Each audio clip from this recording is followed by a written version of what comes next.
ಎಲ್ರಿಗೂ ನಮಸ್ಕಾರ. ನನ್ನ ಹೆಸರು ಮಂಜುನಾಥ್ KM. ಸಮಾಜಶಾಸ್ತ್ರ ವಿಭಾಗದ ಪ್ರಾಧ್ಯಾಪಕನಾಗಿ ಕೆಲಸ ಮಾಡ್ತಾ ಇದ್ದೀನಿ. ಈಗಾಗಲೇ ನೀವು PUC ಮಟ್ಟದಲ್ಲಿ 2 ವರ್ಷ ಸಮಾಜಶಾಸ್ತ್ರವನ್ನು ಒಂದು ಅಧ್ಯಯನ ವಿಷಯವನ್ನಾಗಿ ಅಧ್ಯಯನ ಮಾಡಿದ್ದೀರಿ.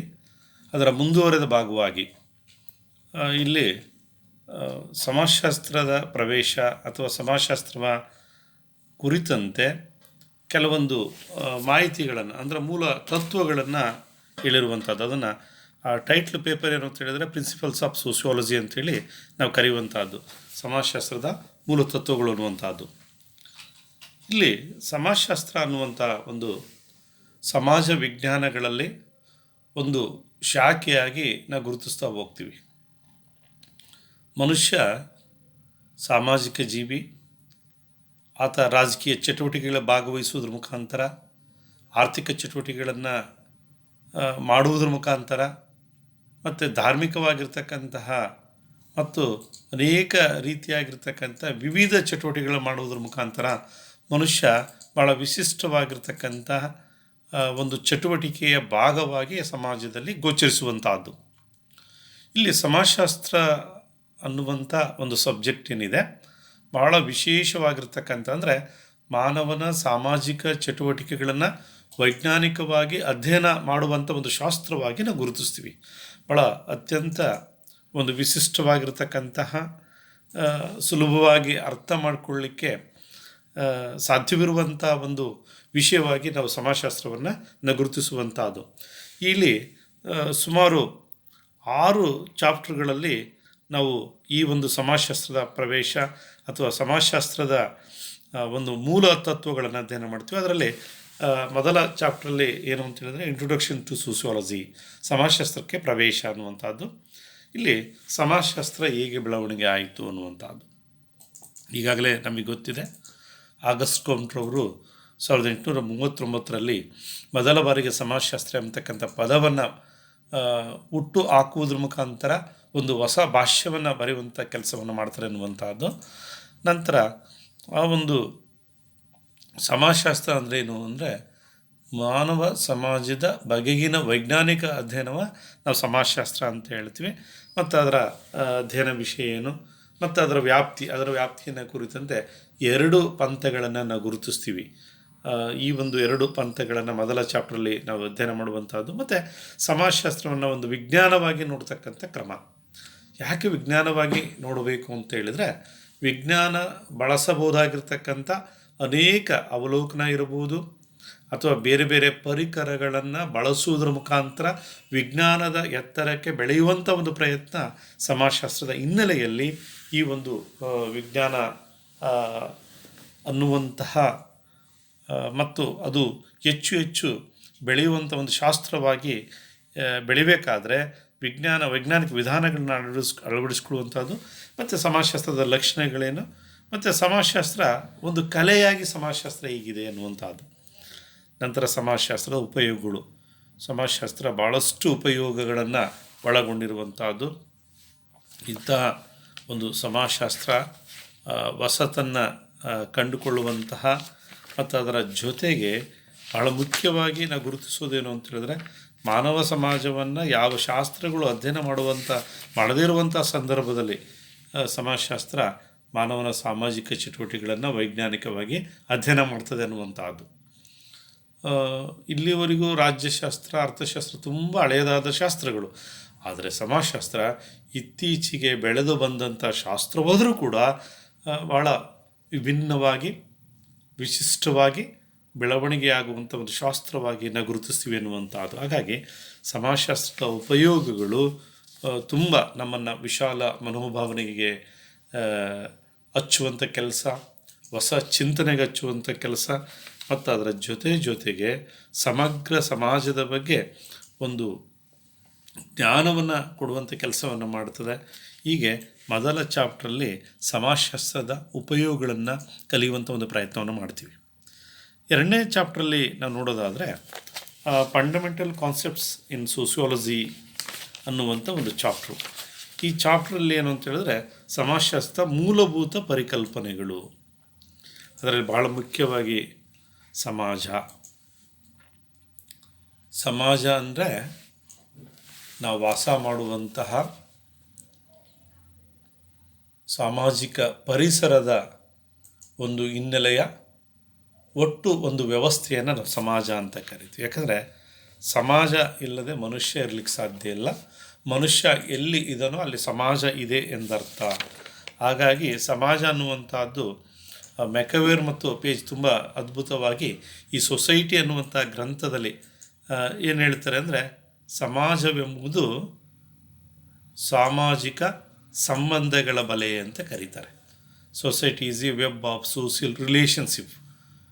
ಭಾಳ ಅದ್ಭುತವಾಗಿರ್ತಕ್ಕಂಥ ಒಂದು ವ್ಯಾಖ್ಯಾನ ಅನ್ನುವಂಥದ್ದು. ಇಂಥ ಒಂದು ಸಮಾಜದ ಒಂದು ಗುಣಲಕ್ಷಣಗಳನ್ನು, ಅಂದರೆ ಸಮಾಜ ಅನ್ನುವಂಥದ್ದು ಹಲವಾರು ಸಮೂಹಗಳ ಸಮೂಹ, ಭಾಳ ವಿಶಿಷ್ಟವಾಗಿರ್ತಕ್ಕಂಥ ಸಮೂಹ, ಮತ್ತು ಸಾಮಾಜಿಕ ಸಂಬಂಧಗಳ ಬಲೆಯಂತಿರುವ ಒಂದು ಸಮಾಜ. ಇಲ್ಲಿ ಹೋಲಿಕೆ ಇದೆ, ಮತ್ತು ಸಾಮ್ಯತೆ ಇದೆ, ವ್ಯತ್ಯಾಸ ಇದೆ, ಮತ್ತು ಅದರ ಜೊತೆಗೆ ಒಂದು ಸಮಾಜ ಇನ್ನೊಂದು ಸಮಾಜಕ್ಕೂ ನಾವು ಭಿನ್ನತೆಗಳನ್ನು ಗುರುತಿಸ್ತಾ ಹೋಗ್ತೀವಿ. ಯಾವುದೇ ಒಂದು ಸಮಾಜದಲ್ಲಿ ಸಹಕಾರ ಮತ್ತು ಶ್ರಮ ವಿಭಜನೆ ಇವೆಲ್ಲವೂ ಇರುವಂಥದ್ದು. ಮತ್ತು ಅದರ ಜೊತೆಗೆ ಯಾವುದೇ ಸಮಾಜವನ್ನು ತೆಗೆದುಕೊಳ್ಳಿ, ಅಲ್ಲಿನ ವ್ಯಕ್ತಿಗಳು ಪರಸ್ಪರ ಅವಲಂಬಿತರಾಗಿರ್ತಾರೆ ಎನ್ನುವಂಥದ್ದು. ಮತ್ತು ಪ್ರತಿಯೊಂದು ಸಾಮಾಜಿಕ ನಿಯಂತ್ರಣ ಮತ್ತು ಅದರ ಜೊತೆಗೆ ತನ್ನದೇ ಆಗಿರತಕ್ಕಂಥ ಒಂದು ಸಂಸ್ಕೃತಿಯನ್ನು ಹೊಂದಿರುವಂಥದ್ದು. ಇಷ್ಟು ವಿಷಯಗಳನ್ನು ಸಮಾಜ ಅನ್ನುವಂಥ ಒಂದು ಪರಿಕಲ್ಪನೆಯಲ್ಲಿ, ಮೂಲಭೂತ ಪರಿಕಲ್ಪನೆಯಲ್ಲಿ ಅಧ್ಯಯನ ಮಾಡುವಂಥದ್ದು. ಮತ್ತು ಎರಡನೇ ಚಾಪ್ಟ್ರಲ್ಲಿ ಬರ್ತಕ್ಕಂಥದ್ದು ಎರಡನೇದು ಯಾವುದು ಅಂದರೆ ಕಮ್ಯುನಿಟಿ ಅನ್ನುವಂಥದ್ದು, ಸಮುದಾಯ. ಸಾಮಾನ್ಯವಾಗಿ ಬೊಗೊರ್ಡಸ್ ಹೇಳ್ತಾರೆ, ತುಂಬ ಅದ್ಭುತವಾಗಿರ್ತಕ್ಕಂಥ ಒಂದು ವ್ಯಾಖ್ಯಾನವನ್ನು ಹೇಳ್ತಾರೆ. ನಾವು ಮತ್ತು ನಮ್ಮವರು ಎಂಬ ಭಾವನೆಯೊಂದಿಗೆ ಒಂದು ನಿಶ್ಚಿತ ಭೂಪ್ರದೇಶದಲ್ಲಿ ವಾಸಿಸುವಂಥ ಜನ ಸಮೂಹವನ್ನು ನಾವು ಸಮುದಾಯ ಅಂತೇಳಿ ಕರೆಯುವಂಥದ್ದು. ಇಂಥ ಒಂದು ಸಮುದಾಯವನ್ನು ಕುರಿತಂತೆ ಭಾಳ ವಿಶಿಷ್ಟವಾಗಿ ನಮ್ಮದು, ನಮ್ಮವರು ಅನ್ನುವಂಥ ಒಂದು ಭಾವನೆಯನ್ನು ಇಟ್ಟುಕೊಂಡಿರುವಂತಹ ಈ ಪರಿಕಲ್ಪನೆಯ ವ್ಯಾಪಕವಾಗಿರತಕ್ಕಂಥ ಬಳಕೆಯನ್ನು ನಮ್ಮ ಸಮಾಜಶಾಸ್ತ್ರದ ಮೂಲಭೂತ ಪರಿಕಲ್ಪನೆಗಳ ಒಂದು ಹಿನ್ನೆಲೆಯಲ್ಲಿ ಅಧ್ಯಯನ ಮಾಡಬೇಕಾಗ್ತದೆ. ಇಲ್ಲಿ ಗ್ರಾಮೀಣ ಸಮುದಾಯ ಇರ್ಬೋದು, ಆದಿವಾಸಿ ಸಮುದಾಯ ಇರ್ಬೋದು, ಒಂದು ನಗರ ಸಮುದಾಯ, ಹೀಗೆ ಬೇರೆ ಬೇರೆ ಸಂದರ್ಭಕ್ಕೆ ತಕ್ಕಂತೆ ಹಲವಾರು ರೀತಿಯಾಗಿರ್ತಕ್ಕಂಥ ಈ ಸಮುದಾಯದ ಒಂದು ಪ್ರಕಾರಗಳನ್ನು ನೋಡ್ತೀವಿ. ಇಲ್ಲಿ ಸ್ಥಾನೀಯತೆ, ಸಾಮುದಾಯಿಕ ಭಾವನೆ, ನಾವು ನಮ್ಮವರು ಅನ್ನುವಂಥದ್ದು, ಇವೆಲ್ಲವೂ ಕೂಡ, ಮತ್ತು ಸ್ಥಿರತೆ, ಶಾಶ್ವತತೆ, ಇವೆಲ್ಲವೂ ಭಾಳ ಮುಖ್ಯವಾಗ್ತವೆ ಅನ್ನುವಂಥದ್ದನ್ನು ನಾವು ಈ ಸಮುದಾಯದ ಅಧ್ಯಯನದಲ್ಲಿ ಅಧ್ಯಯನ ಮಾಡುವಂಥದ್ದು. ನಂತರ ಬರುವಂಥದ್ದು ಸಾಮಾಜಿಕ ರಚನೆ, ಮೂರನೇ ಕಾನ್ಸೆಪ್ಟ್. ಮೊದಲನೇದು ಸಮಾಜ, ಎರಡನೇ ಸಮುದಾಯ, ಮೂರನೇದು ಸಾಮಾಜಿಕ ರಚನೆ. ಸೊ ಇಲ್ಲಿ ರಚನೆ ಅನ್ನುವಂಥದ್ದು ಏನು ಅಂತ ಹೇಳಿದ್ರೆ, ಬಹಳ ವಿಶಿಷ್ಟವಾಗಿರತಕ್ಕಂಥ ಒಂದು ಪರಿಕಲ್ಪನೆ. ಈ ರಚನೆ ಅನ್ನುವಂಥ ಪದವನ್ನು ಅಂಗರಚನಾ ಶಾಸ್ತ್ರದಲ್ಲಿ, ಭೌತ ವಿಜ್ಞಾನಗಳಲ್ಲಿ ಬಳಸುವಂಥ ಕ್ರಮವನ್ನೇ ನಮ್ಮ ಸಮಾಜ ವಿಜ್ಞಾನಿಗಳು ಸಮಾಜಶಾಸ್ತ್ರದಲ್ಲಿ ಬಳಸುವಂಥ ಒಂದು ಪ್ರಯತ್ನವನ್ನು ಮಾಡಿರುವಂತಹದ್ದು.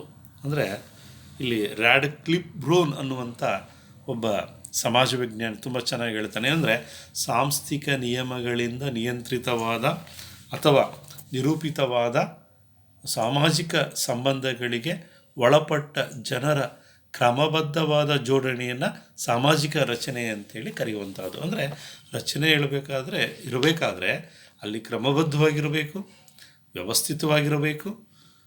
ಈ ಥರ ಇದ್ದಾಗ ಅದನ್ನು ನಾವು ರಚನೆ ಅಂತೇಳಿ ಕರೆಯುವಂಥದ್ದು. ಇಂಥ ಒಂದು ಸಾಮಾಜಿಕ ರಚನೆಯ ಒಂದು ಮೂಲಾಂಶಗಳನ್ನು ನೋಡೋದಾದರೆ, ಇಲ್ಲಿ sub groups of various types, that is ಹಲವಾರು ಬಗೆಯ ಉಪಗುಂಪುಗಳು. ಸಾಮಾಜಿಕ ಸಂರಚನೆ ಹಲವಾರು ಪಾತ್ರಗಳನ್ನು ಒಳಗೊಂಡಿದೆ. ಮತ್ತು ಪಾತ್ರ ಮತ್ತು ಉಪಗುಂಪುಗಳಿಗೆ ಅನ್ವಯವಾಗುವಂತಹ ಅಧಿಕಾರಯುಕ್ತ ಅಥವಾ ವಿಧಿಬದ್ಧ ನಿಯಮಗಳನ್ನು ನೋಡ್ತೀವಿ. ಮತ್ತು ಅದರ ಜೊತೆಗೆ ಸಾಂಸ್ಕೃತಿಕ ನಿಯಮಗಳನ್ನು ಕೂಡ ನಾವು ನೋಡ್ತೀವಿ ಎನ್ನುವಂಥದ್ದು. ಸೊ ಇಲ್ಲಿ ಬಹಳ ಮುಖ್ಯವಾಗಿ ಈ ಒಂದು ಸಾಮಾಜಿಕ ರಚನೆಯನ್ನು ಅಧ್ಯಯನದ ನಂತರ ನಾವು ಅಧ್ಯಯನ ಮಾಡ್ತಕ್ಕಂಥದ್ದು ಅಸೋಸಿಯೇಷನ್, ಸಂಘ. ಇಲ್ಲಿ ಮಾನವರು ಮನುಷ್ಯನಿಗೇನು ಅಂತ ಹೇಳಿದರೆ ತನ್ನ ಬೇಡಿಕೆಗಳನ್ನು ಈಡೇರಿಸುವುದಕ್ಕಾಗಿ ಜನರೆಲ್ಲರೂ ಕೂಡ ಒಟ್ಟಿಗೆ ಸೇರ್ತಕ್ಕಂಥದ್ದನ್ನು ನಾವು ಸಂಘ ಅಂತೇಳಿ ಕರೆಯುವಂತಹದ್ದು. ಈ ಸಂಘದ ಒಂದು ವ್ಯಾಖ್ಯಾನಗಳನ್ನು, ಅದರ ಜೊತೆಗೆ ಸಂಘದ ಪ್ರಮುಖ ಲಕ್ಷಣಗಳು, ಯಾಕಂದರೆ ಸಂಘ ಒಂದು ಮಾನವ ಸಮೂಹ ಅನ್ನುವಂಥ ಹಿನ್ನೆಲೆಯಲ್ಲಿ ಆ ಸಂಘದ ಗುಣಲಕ್ಷಣಗಳನ್ನು ನಾವು ಅಧ್ಯಯನ ಮಾಡ್ತೀವಿ. ಯಾಕಂದರೆ ಒಂದು ಸಂಘಕ್ಕೆ ನಿರ್ದಿಷ್ಟವಾಗಿರ್ತಕ್ಕಂಥ ಆಸಕ್ತಿಗಳಿರ್ತವೆ, ನಿಯಮಗಳಿರ್ತವೆ, ಮೌಲ್ಯಗಳಿರ್ತವೆ, ಗುರಿಗಳಿರ್ತವೆ, ಸ್ಥಿರತೆಯ ಅಂಶ ಇರ್ತದೆ ಮತ್ತು ನಿಯಂತ್ರಣ ಇರ್ತದೆ ಮತ್ತು ಸಹಕಾರ ಮನೋಭಾವನೆ ಇರ್ತದೆ. ಇವೆಲ್ಲವೂ ಇದ್ದಾಗ ಅದು ಸಂಘ ಅಂಥೇಳಿ ಕರೆಯುವಂಥದ್ದು. ಇಂಥ ಒಂದು ಸಂಘದ ಹಿನ್ನೆಲೆಯಲ್ಲಿ ನಾವು ಅಧ್ಯಯನ ಮಾಡ್ತಕ್ಕಂಥದ್ದು ಈ 2ನೇ ಚಾಪ್ಟ್ರಲ್ಲಿ. ನಂತರ ಬರ್ತಕ್ಕಂಥ ಸ್ಟೇಟಸ್ ಆ್ಯಂಡ್ ರೂಲ್, ಅಂದರೆ ಸಾಮಾಜಿಕ ಅಂತಸ್ತು ಮತ್ತು ಪಾತ್ರ. ಇಲ್ಲಿ ಪಾತ್ರ ಮತ್ತು ಅಂತಸ್ತು ಭಾಳ ಮುಖ್ಯವಾಗಿರುವಂಥದ್ದು. ಅದರಲ್ಲಿ ಸಾಮಾಜಿಕ ಪಾತ್ರವನ್ನು ನೋಡೋದಾದರೆ, ಸಾಮಾಜಿಕ ಅಂತಸ್ತಿನ ಕಾರ್ಯಾತ್ಮಕ ರೂಪವೇ ಪಾತ್ರ. ಯಂಗ್ ಮತ್ತು ಮ್ಯಾಕ್ರವರ ಪ್ರಕಾರ ಸಾಮಾಜಿಕ ಅಂತಸ್ತಿನ ಕಾರ್ಯಾತ್ಮಕ ರೂಪ ಅಂದರೆ ಒಂದು ಕ್ರಿಯೆಯನ್ನು ತೋರಿಸುವಂತಹದ್ದು. ಈ ಸಾಮಾಜಿಕ ಪಾತ್ರ ಮನುಷ್ಯ ಈ ಸಮಾಜದಲ್ಲಿ ಒಂದಲ್ಲ ಒಂದು ಪಾತ್ರವನ್ನು ನಿರ್ವಹಣೆ ಮಾಡುವಂಥದ್ದು. ಅಂದರೆ ಪಾತ್ರ ಅನ್ನುವಂಥದ್ದು ಒಂದು ಸಂಬಂಧ ಸೂಚಕ ಪದ.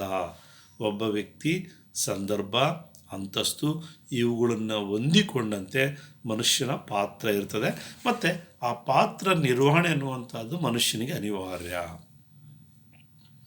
ಆಮೇಲೆ ಕೆಲವು ಪಾತ್ರಗಳು ಕೆಲವೇ ವ್ಯಕ್ತಿಗಳಲ್ಲಿ ಹಂಚಿಕೊಳ್ಳಲ್ಪಟ್ಟಿರುವಂಥದ್ದು, ಕೆಲವು ಸ್ವಂತ ಇಚ್ಛೆಯನ್ನು ಮೀರಿರ್ತಕ್ಕಂಥದ್ದು. ಹೀಗೆ ಪಾತ್ರಕ್ಕೆ ಸಂಬಂಧಪಟ್ಟಂಥ ಹಲವಾರು ರೀತಿಯಾಗಿರ್ತಕ್ಕಂತಹ ಒಂದು ವಿಷಯಗಳನ್ನು ನಾವು ಈ ಒಂದು 2ನೇ ಚಾಪ್ಟ್ರಲ್ಲಿ ಕಲಿತುಕೊಳ್ಳುವಂಥ ಒಂದು ಪ್ರಯತ್ನವನ್ನು ಮಾಡುವಂತಹದ್ದು. ನೆಕ್ಸ್ಟ್ ನಾವು ನೋಡ್ತಕ್ಕಂಥದ್ದು ಸಾಮಾಜಿಕ ಅಂತಸ್ತು.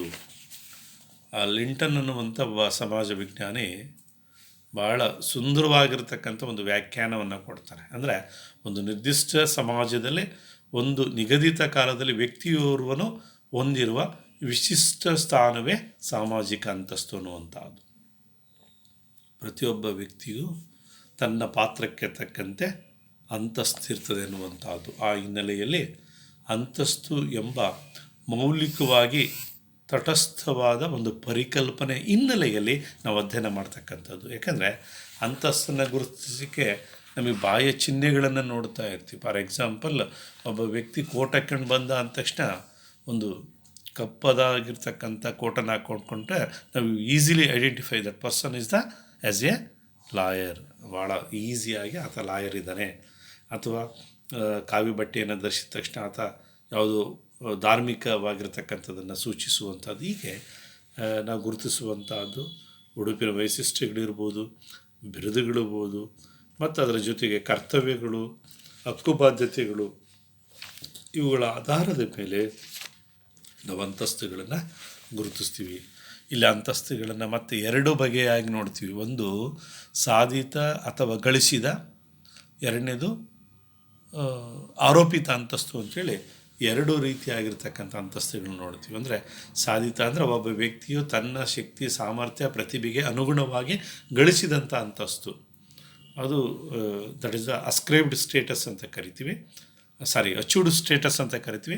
ಅಸ್ಕ್ರೈಬ್ಡ್ ಅಂತ ಹೇಳಿದ್ರೆ ಆರೋಪಿತ, ಅಂದರೆ ಜನ್ಮದತ್ತವಾಗಿ ಬಂದಿರತಕ್ಕಂಥದ್ದು, ಯಾವುದೇ ಕಾರಣಕ್ಕೂ ಬದಲಾವಣೆ ಅಸಾಧ್ಯವಾಗಿರುವಂಥದ್ದು. ಫಾರ್ ಎಕ್ಸಾಂಪಲ್, ಜಾತಿ, ಧರ್ಮ, ಲಿಂಗ, ವಯಸ್ಸು ಯಾವ ಕೂಡ ಚೇಂಜ್ ಮಾಡಲಿಕ್ಕೆ ಬರದೇ ಇರತಕ್ಕಂಥ ಅಂತಸ್ತು ಅಂಥೇಳಿ ನಾವು ಗುರುತಿಸುವಂಥದ್ದು. ಮತ್ತು 3ನೇದು ಅಧ್ಯಾಯ 3 ಸಾಮಾಜೀಕರಣ ಅನ್ನುವಂಥ ಭಾಳ ವಿಶಿಷ್ಟವಾಗಿರ್ತಕ್ಕಂಥ ಒಂದು ಚಾಪ್ಟರ್ನ ಇಟ್ಟಿರುವಂಥದ್ದು.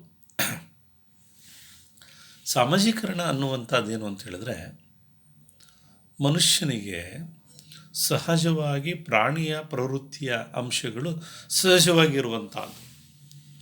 ಮನುಷ್ಯ ಸಮಾಜದ ಜನರ ಜೊತೆಗೆ ತಾಯಿ, ತಂದೆ, ಕುಟುಂಬ ಸದಸ್ಯರು, ನೆರೆಹೊರೆ, ಇತರ ಸಾಮಾಜಿಕ ಜನರೊಂದಿಗೆ ಬೆರೆತಾಗ ಮಾತ್ರ ಆತ ತನ್ನ ವರ್ತನೆಗಳನ್ನು ಸಾಮಾಜಿಕವಾಗಿ ಬದಲಾವಣೆ ಮಾಡಿಕೊಳ್ಳಿಕ್ಕೆ ಸಾಧ್ಯ ಅನ್ನುವಂಥದ್ದು.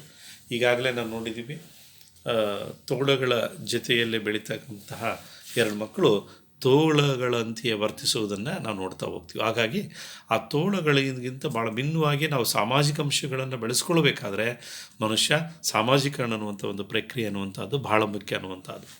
ಇಂತಹ ಒಂದು ಹಿನ್ನೆಲೆಯಲ್ಲಿ ಸಾಮಾಜೀಕರಣ ಅಂತೇಳಿದ್ರೆ ವ್ಯಕ್ತಿಯು ಈಗ ಹೇಗಿದೆ ಅನ್ನೋದಕ್ಕಿಂತ ಮುಂದೆ ಹೇಗಿರಬೇಕು ಅನ್ನುವಂಥ ದೃಷ್ಟಿಯಿಂದ ಬಹಳ ಮುಖ್ಯವಾಗ್ತದೆ ಅನ್ನುವಂಥದ್ದು.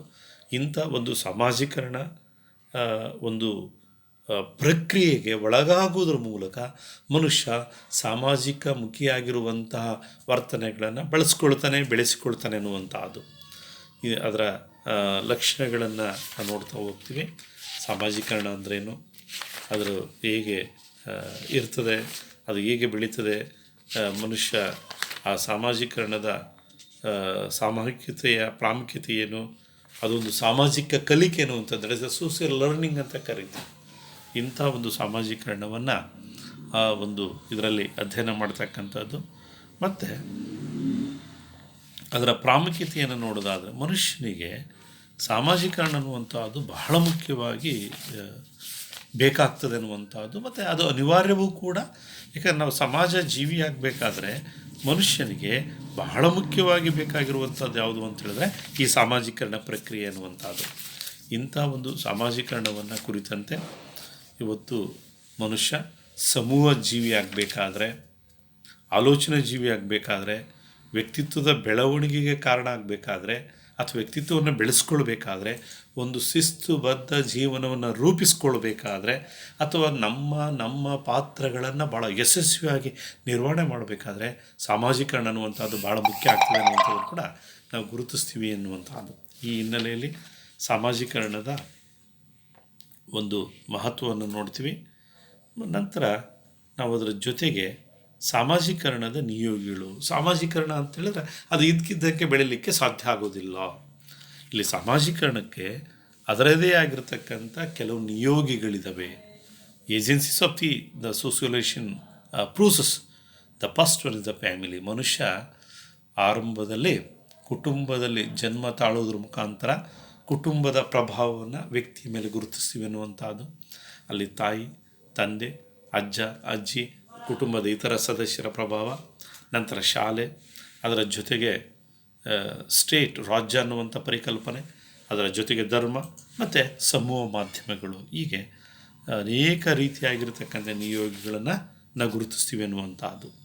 ಆ ನಿಯೋಗಿಗಳು ಇರೋದರಿಂದಲೇ ಮನುಷ್ಯ ಅವುಗಳ ಮೂಲಕ ಕಲಿಯುವುದರ ಮುಖಾಂತರ ಶಿಸ್ತನ್ನು, ವ್ಯಕ್ತಿತ್ವವನ್ನು, ಬದುಕನ್ನು, ಸಾಮಾಜಿಕ ಜಗತ್ತನ್ನು, ಸಾಮಾಜಿಕ ಮೌಲ್ಯಗಳನ್ನು, ಸಾಮಾಜಿಕ ದೃಷ್ಟಿಕೋನವನ್ನು, ಸಾಮಾಜಿಕ ಕಳಕಳಿಯನ್ನು ಎಲ್ಲದನ್ನು ಆತ ಕಲೀಲಿಕ್ಕೆ ಸಾಧ್ಯವಿರುವಂಥದ್ದು ಈ ನಿಯೋಗಗಳ ಮೂಲಕ ಅನ್ನುವಂಥದ್ದನ್ನು ಇಲ್ಲಿ ನಾವು ಗಮನಿಸಬೇಕಾಗ್ತದೆ ಅನ್ನುವಂಥದ್ದು. ನಂತರ ಸಾಮಾಜೀಕರಣದ ಪ್ರಕಾರಗಳು.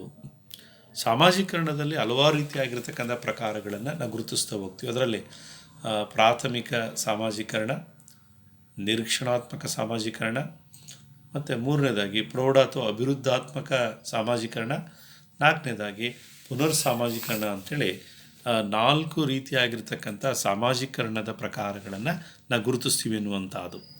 ಈ ಒಂದು ಹಿನ್ನೆಲೆಯಲ್ಲಿ ಈ ಸಾಮಾಜೀಕರಣ ಅನ್ನುವಂಥದ್ದು ಭಾಳ ಪ್ರಮುಖವಾಗಿರುವಂಥದ್ದು. ಮನುಷ್ಯನ ಒಂದು ಹೊರ ಜಗತ್ತನ್ನು ಅರ್ಥ ಮಾಡಿಕೊಳ್ಳಿಸುವಿಕೆಯಲ್ಲಿ ಈ ಸಾಮಾಜೀಕರಣದ ಪಾತ್ರ ಬಹಳ ಮುಖ್ಯವಾಗಿರುವಂಥದ್ದು. ನಂತರ ನಾವು ನೆಕ್ಸ್ಟ್ ಚಾಪ್ಟರ್ ನೋಡೋದಾದರೆ ಸಾಮಾಜಿಕ ಒಂದು ಅಂತರ್ಕ್ರಿಯೆ ಮತ್ತು ಸಾಮಾಜಿಕ ಪ್ರಕ್ರಿಯೆಗಳು ಅನ್ನುವಂಥ ಒಂದು ವಿಶಿಷ್ಟವಾಗಿರ್ತಕ್ಕಂಥ ಒಂದು ಅಧ್ಯಾಯ ಇರುವಂಥದ್ದು. ಸೊ ಇಲ್ಲಿ ಇಂಟ್ರಾಕ್ಷನ್, ಮನುಷ್ಯನಿಗೆ ಸಂಪರ್ಕ ಅನ್ನುವಂಥದ್ದು ಬಹಳ ಮುಖ್ಯ. ಏಕೆಂದರೆ ಸಾಮಾಜಿಕ ಗತಿಶೀಲತೆ, ಸ್ಥಿರತೆ ಇವೆರಡೂ ಕೂಡ ಸಮ್ಮಿಶ್ರಣದಿಂದ ಈ ಸಾಮಾಜಿಕ ವ್ಯವಸ್ಥೆ ಅನ್ನುವಂಥದ್ದು ಆಗಿರುವಂತಹದ್ದು. ಮನುಷ್ಯನ ದೈನಂದಿನ ಜೀವನದಲ್ಲಿ ಮನುಷ್ಯನಿಗೆ ಈ ಒಂದು ಸಾಮಾಜಿಕ ಅಂತರ್ಕ್ರಿಯೆ ಅನ್ನುವಂಥದ್ದು ಭಾಳ ಪ್ರಮುಖವಾಗಿರ್ತಕ್ಕಂಥ ಪಾತ್ರವನ್ನು ವಹಿಸ್ತದೆ ಅನ್ನುವಂಥದ್ದು. ಈ ಸಾಮಾಜಿಕ ಅಂತರ್ಕ್ರಿಯೆ ಅಂತ ಹೇಳಿ ನಾವು ನೋಡೋದಾದರೆ ಇದೊಂದು ಪ್ರಕ್ರಿಯೆ. ಸಾಮಾಜಿಕ ಅಂತರ್ಕ್ರಿಯೆ ಒಂದು ಪ್ರಕ್ರಿಯೆ ಆಗಿದ್ದು ಇದರ ಮುಖಾಂತರ ಜನರು ಒಬ್ಬರ ಮನಸ್ಸಿನ ಆಂತರ್ಯವನ್ನು ಮತ್ತೊಬ್ಬರು ಭೇದಿಸುವಂಥ ಕೆಲಸವನ್ನು ಮಾಡ್ತಾರೆ ಅನ್ನುವಂಥದ್ದು. ಇಂಥ ಸಾಮಾಜಿಕ ಅಂತರ್ಕ್ರಿಯೆಯ ಕುರಿತಂತೆ ಅದರ ಸಂಪರ್ಕ ಎಂಥವುದು, ಸಂವಹನ ಹೇಗಿರ್ತದೆ, ಮತ್ತು ಈ ಸಾಮಾಜಿಕ ಅಂತರ್ಕ್ರಿಯೆಯ ಸಂರಚನೆ ಹೇಗಿರ್ತದೆ ಅನ್ನುವಂಥದ್ದನ್ನು, ಅದರ ಜೊತೆಗೆ ಸಮೂಹ ಜೀವನದಲ್ಲಿ ಸಾಮಾಜಿಕ ಅಂತರ್ಕ್ರಿಯೆಯ ಪಾತ್ರ ಏನು ಅನ್ನುವಂಥದ್ದನ್ನು ಈ ಚಾಪ್ಟ್ರಲ್ಲಿ ನಾವು ನೋಡುವಂಥದ್ದು.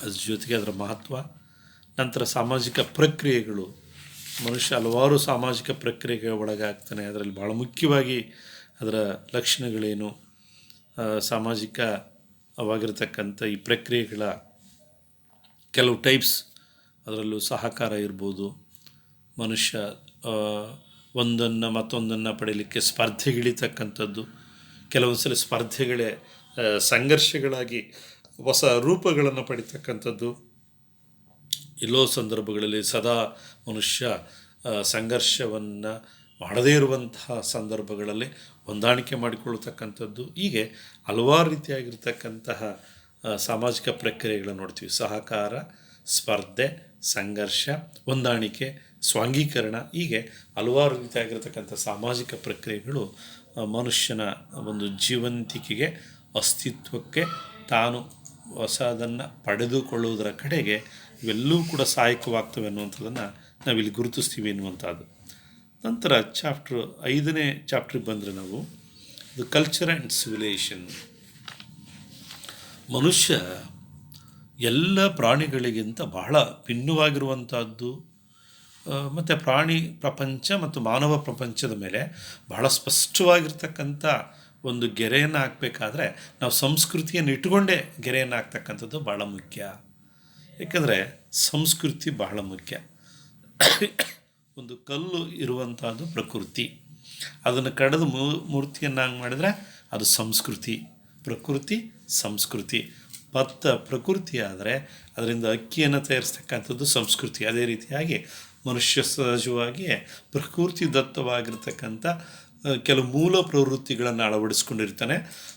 ಅವನು ಜೀವನ ಏನಿದೆ ಅದು ಸಂಸ್ಕಾರಯುತವಾಗಿ ಬರಬೇಕಾದ್ರೆ ಸಂಸ್ಕೃತಿ ಅನ್ನುವಂಥದ್ದು ಭಾಳ ಮುಖ್ಯವಾಗಿರುವಂಥದ್ದು. ಅದಕ್ಕೆ ಕೋವಿಡ್ಸ್ ಭಾಳ ಚೆನ್ನಾಗಿ ಹೇಳ್ತಾ ಹೋಗ್ತಾನೆ. ಏನು ಅಂತ ಹೇಳಿದ್ರೆ, ಕೋವಿಡ್ಸ್ ಪ್ರಕಾರ ಜನರ ಜೀವನ ವಿಧಾನವೇ ಸಂಸ್ಕೃತಿ. ನಾವು ಯಾವ್ಯಾವ ಒಂದು ಪರಿಸರದಲ್ಲಿ ಬೆಳೆದಿರ್ತೀವಿ ಆ ಸಂಸ್ಕೃತಿಯನ್ನು ನಾವೆಲ್ಲರೂ ಅಳವಡಿಸ್ಕೊಳ್ತೀವಿ ಅನ್ನುವಂಥದ್ದು. ಅಂಥ ಒಂದು ವಿಶಿಷ್ಟವಾಗಿರ್ತಕ್ಕಂಥ ಶಕ್ತಿ ಯಾವುದಿದೆ ಅಂದರೆ ಈ ಸಂಸ್ಕೃತಿಗೆ ಇರುವಂಥದ್ದು. ಹಾಗಾಗಿ ಶೇಕ್ಸ್ಪಿಯರ್ ಒಂದು ಕಡೆ ತುಂಬ ಅದ್ಭುತವಾಗಿರ್ತಕ್ಕಂಥ ಮಾತನ್ನು ಹೇಳ್ತಾನೆ. ಅಂದರೆ ಮಾನವನೆಂಬನು ಅದೆಂಥ ಅದ್ಭುತವಾಗಿರ್ತಕ್ಕಂಥ ಸೃಷ್ಟಿ ಅನ್ನುವಂಥ ಮಾತನ್ನು ಹೇಳ್ತಾರೆ. ಭಾಳ ಅದ್ಭುತವಾಗಿರ್ತಕ್ಕಂಥ ಒಂದು ಸೃಷ್ಟಿ ಅನ್ನುವಂಥದ್ದು. ಯಾಕೆಂದರೆ ಇಲ್ಲಿ ಸಂಸ್ಕೃತಿ, ಸಂಸ್ಕಾರ ಇವನ್ನೆಲ್ಲವನ್ನು ಕಲಿಯುವುದ್ರ ಮುಖಾಂತರ ಭಾಳ ವಿಶಿಷ್ಟವಾಗಿರ್ತಕ್ಕಂಥದ್ದು ಮನುಷ್ಯನ ಜೀವನ ಅನ್ನುವಂಥದ್ದು. ಇಂಥ ಒಂದು ಸಂಸ್ಕೃತಿಯ ಗುಣಲಕ್ಷಣಗಳನ್ನು ನೋಡ್ತಾ ಹೋಗ್ತೀವಿ. ಈ ಒಂದು ಸಂಸ್ಕೃತಿ ಅನ್ನುವಂಥದ್ದು ಸಾಮಾಜಿಕವಾಗಿರುವಂತಹದ್ದು, ಕಲಿಕೆಯಿಂದ ಬರುವಂತಹದ್ದು, ಮತ್ತು ಇದು ಯಾವಾಗಲೂ ಸಂಚಲನಾತ್ಮಕವಾಗಿರುವಂಥದ್ದು, ಅಂದರೆ ಬದಲಾವಣೆಗೆ ಒಳಗಾಗ್ತಕ್ಕಂಥದ್ದು, ಮತ್ತು ನಿರಂತರವಾಗಿರುವಂಥದ್ದು, ಸಂಗ್ರಹಕರವಾಗಿರತಕ್ಕಂಥದ್ದು, ಸಮಗ್ರವಾಗಿ ಪ್ರತಿನಿಧಿಸುವಂಥದ್ದು, ಮತ್ತು ಹೊಂದಾಣಿಕೆಗೆ, ಗತಿಶೀಲತೆಗೆ ಅನುಕೂಲಕರವಾಗಿರುವಂಥದ್ದು, ಮತ್ತು ಸಂಸ್ಕೃತಿ ಈ ತೃಪ್ತಿದಾಯಕತೆಯನ್ನು ಒಳಗೊಂಡಿರುವಂಥದ್ದು. ಹೀಗೆ ಅನೇಕ ಲಕ್ಷಣಗಳನ್ನು ನಾವು ಈ ಸಂಸ್ಕೃತಿ ವಿಚಾರಗಳಲ್ಲಿ ಅಧ್ಯಯನ ಮಾಡುವಂಥದ್ದು. ಮತ್ತು ಅದರ ಸಂಸ್ಕೃತಿಯ ಪ್ರಾಮುಖ್ಯತೆಯನ್ನು ನೋಡೋದಾದರೆ ಮನುಷ್ಯ ಸಂಸ್ಕೃತಿಯ ಒಂದು ಜ್ಞಾನ ಭಂಡಾರ ಅನ್ನುವಂಥದ್ದು.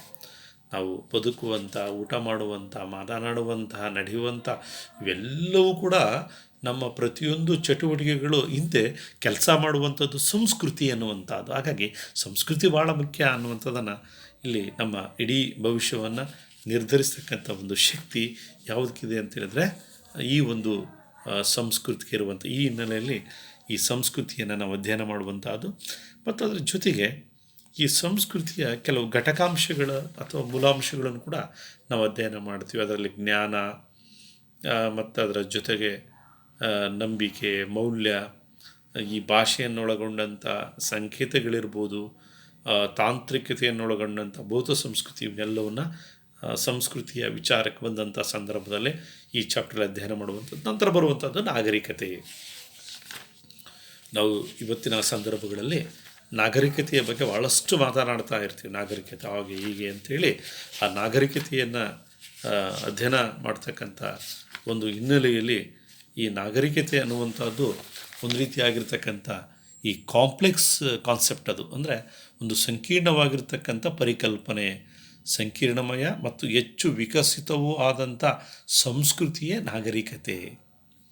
ಇದು ಬಹಳ ವಿಶಿಷ್ಟವಾಗಿ ಒಂದು ಸಂಕೀರ್ಣತೆಯನ್ನು ಒಳಗೊಂಡಂತಹ ಒಂದು ಮನುಷ್ಯನ ಎಲ್ಲ ಸಾಧನೆಗಳ ಪ್ರಗತಿಯನ್ನು ಸೂಚಿಸುವಂಥ ಒಂದು ಪರಿಕಲ್ಪನೆಯನ್ನಾಗಿ ನಾವು ನಾಗರಿಕತೆಯನ್ನು ಗುರುತಿಸ್ತೀವಿ ಎನ್ನುವಂಥದ್ದು. ಇಂತಹ ಒಂದು ನಾಗರಿಕತೆಯ ಹಿನ್ನೆಲೆಯಲ್ಲಿ ಈ ಒಂದು ನಾಗರಿಕತೆ ಮತ್ತು ಸಂಸ್ಕೃತಿಯ ನಡುವಿನ ವ್ಯತ್ಯಾಸಗಳನ್ನು ನೋಡ್ತೀವಿ. ಮತ್ತು ಸಾಂಸ್ಕೃತಿಕ ಇಂಬೀಳುವಿಕೆ ಅಂತ ಕರಿತೀವಿ. ಭೌತ ಮತ್ತು ಅಭೌತ ಸಂಸ್ಕೃತಿಗಳ ನಡುವೆ ಪರಿವರ್ತನೆ ವೇಗ ಭಾಳ ಅಂತರವನ್ನು ಉಂಟು ಮಾಡುವಂತಹ ನಡುವಿನ ವ್ಯತ್ಯಾಸವನ್ನು ನಾವೇನಂತ ಕರಿತೀವಿ ಅಂದರೆ ಈ ಸಾಂಸ್ಕೃತಿಕ ಇಂಬೀಳುವಿಕೆ ಅಂತೇಳಿ ಕರೆಯುವಂಥದ್ದು. ಈ ಸಾಂಸ್ಕೃತಿಕ ಇಂಬೀಳುವಿಕೆಯನ್ನು ಈ ಚಾಪ್ಟ್ರಲ್ಲಿ ಅಧ್ಯಯನ ಮಾಡುವಂಥದ್ದು. ನಂತರ ಬರ್ತಕ್ಕಂಥದ್ದು ಯಾವುದು ಅಂತ ಹೇಳಿದ್ರೆ ಸಾಮಾಜಿಕ ಬದಲಾವಣೆ. It is the last chapter, ಅದರ ಕೊನೆಯ ಒಂದು ಅಧ್ಯಾಯ. ಈ ಅಧ್ಯಾಯ ಸಾಮಾಜಿಕ ಪರಿವರ್ತನೆ ಅಂತ ಕರಿತೀವಿ. ಮನುಷ್ಯ, ನಾವು ಯಾವಾಗಲೂ ಮಾತಾಡ್ತಾ ಇರ್ತೀವಿ, ಹಳ್ಳಿಗಳಲ್ಲಿ ನಗರಗಳೆಲ್ಲ ಕಡೆ ಮಾತಾಡ್ತಾ ಇರ್ತಾರೆ, ಸಮಾಜ ಬದಲಾವಣೆ ಆಯಿತು. ಬದಲಾವಣೆ ಅನ್ನುವಂಥದ್ದು ಅನಿವಾರ್ಯ. ಯಾಕೆಂದರೆ ಸಮಾಜ ಯಾವಾಗಲೂ ಜಡ ಆಗಿರೋದಿಲ್ಲ, ಅದು ಯಾವಾಗಲೂ ಒಂದು ಹರಿವ ನದಿಯಂತೆ ಅಂತ ಹೇಳಿ ಹಲವಾರು ಸಮಾಜ ವಿಜ್ಞಾನಿಗಳು ನದಿಗೆ ಹೋಲಿಸುವಂಥ ಕ್ರಮವನ್ನು ನೋಡುವುದರ ಹಿಂದೆ ಸಮಾಜ ಸದಾ ಪರಿವರ್ತನೆಗೆ ಒಳಗಾಗ್ತದೆ. ಪರಿವರ್ತನೆ ಅನ್ನುವಂಥದ್ದು ಅಥವಾ ಬದಲಾವಣೆ ಅನ್ನುವಂಥದ್ದು ಅನಿವಾರ್ಯ ಅನ್ನುವಂಥದ್ದು ನಾವು ನೋಡ್ತಾ ಹೋಗ್ತೀವಿ. ಇಂಥ ಒಂದು ಸಾಮಾಜಿಕ ಪರಿವರ್ತನೆ ಅನ್ನುವಂಥದ್ದು ಹೀಗೆ ಪರಿವರ್ತನೆ ಆಗ್ತಾ ಇದೆ. ಮತ್ತು ಈ ಪರಿವರ್ತನೆಗೆ ಹಲವಾರು ರೀತಿಯಾಗಿರ್ತಕ್ಕಂತಹ ನಾವು ಲಕ್ಷಣಗಳನ್ನು ನೋಡ್ತಾ ಇರ್ತೀವಿ. ಪರಿವರ್ತನೆ ಲಕ್ಷಣಗಳೇನು ಮತ್ತು ಪರಿವರ್ತನೆಗೆ ಅಂಶಗಳು, ಪರಿವರ್ತನೆಗೆ ಕಾರಣವಾಗಿರ್ತಕ್ಕಂಥ ಅಂಶಗಳು. ಅಲ್ಲಿ ತಾಂತ್ರಿಕ ಅಂಶಗಳಿರ್ಬೋದು, ಆಧುನಿಕ ಶಿಕ್ಷಣ ಇರ್ಬೋದು, ಅಥವಾ ಬೇರೆ ಬೇರೆ ಭೌತಿಕ ಅಂಶಗಳಿರ್ಬೋದು. ಇವೆಲ್ಲವೂ ಕೂಡ ಪರಿವರ್ತನೆಗೆ ಕಾರಣವಾಗಿರ್ತಕ್ಕಂಥ ಅಂಶಗಳು. ಅವನ್ನೆಲ್ಲವನ್ನು ಕೂಡ ಈ ಒಂದು ಅಧ್ಯಯನದಲ್ಲಿ ಲಾಸ್ಟ್ ಚಾಪ್ಟ್ರಲ್ಲಿ ಅಧ್ಯಯನದ ಮುಖಾಂತರ ನಾವು ಇಡೀ ಸಮಾಜದ, ಅದು ಗ್ರಾಮೀಣ ಸಮುದಾಯ ಇರ್ಬೋದು, ನಗರ ಸಮುದಾಯ ಇರ್ಬೋದು, ಅಥವಾ ಆದಿವಾಸಿ ಸಮುದಾಯ ಇರ್ಬೋದು, ಒಟ್ಟು ಸಮಾಜದ ಪರಿವರ್ತನೆ ಅಧ್ಯಯನ ಮಾಡುವಂಥ ಕೆಲಸವನ್ನು ಮಾಡುವುದು. ಇಷ್ಟು 6 ಚಾಪ್ಟರ್ಗಳನ್ನು ಒಳಗೊಂಡಂಥ ಒಂದು ಪತ್ರಿಕೆಯನ್ನು ದಾವಣಗೆರೆ ವಿಶ್ವವಿದ್ಯಾಲಯ ಇಂಟ್ರೊಡ್ಯೂಸ್ ಮಾಡುವುದರಿಂದ ಭಾಳ ಅತ್ಯಮೂಲ್ಯವಾಗಿರ್ತಕ್ಕಂಥ, ಭಾಳ ವಿಶಿಷ್ಟವಾಗಿರ್ತಕ್ಕಂಥ, ನಂತರ ಆಸಕ್ತಿದಾಯಕವಾಗಿರ್ತಕ್ಕಂಥ ಈ ಒಂದು ಸಬ್ಜೆಕ್ಟನ್ನು ತೆಗೆದುಕೊಂಡಿರುವ ನಿಮಗೆಲ್ಲರಿಗೂ ಧನ್ಯವಾದಗಳನ್ನು ಅರ್ಪಿಸುತ್ತಾ, ಸಮಾಜಶಾಸ್ತ್ರದ ಒಂದು ಹೊಸ ಲೋಕಕ್ಕೆ ನಾವೆಲ್ಲರೂ ಕೂಡ ಹೋಗೋಣ. ಅದರ ಸಾಧಕ ಬಾಧಕಗಳನ್ನು, ಆ ಸಮಾಜಶಾಸ್ತ್ರದ ಅಧ್ಯಯನ ವಿಷಯಗಳನ್ನು, ಸಮಾಜಶಾಸ್ತ್ರದ ಒಳವುಗಳನ್ನು ಅರ್ಥ ಮಾಡಿಕೊಳ್ಳುವಂಥ ಒಂದು ಪ್ರಯತ್ನವನ್ನು ಮಾಡೋಣ. ಧನ್ಯವಾದಗಳು.